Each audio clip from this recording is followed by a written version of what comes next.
எல்லோருக்கும் வணக்கம். ஒரு 10 நாளைக்கு முன்னாடி தான் மாடி தோட்டத்தில் இருந்த கொய்யாக்காய் செடியிலேருந்து கொய்யாக்காவை அறுவடை பண்ணி எடுத்தேன். அந்த வீடியோவை உங்களுக்கு காட்டியிருப்பேன்.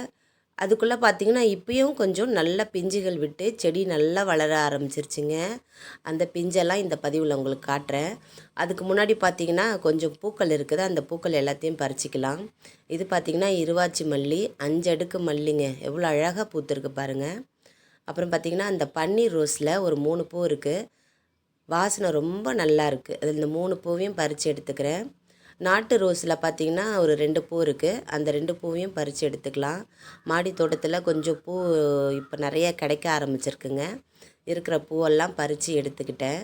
செம்பருத்தி என்கிட்ட ஒரு 9 கலர் இருக்குது. வெள்ளை கலர் செம்பருத்தி செடி இருந்ததுங்க.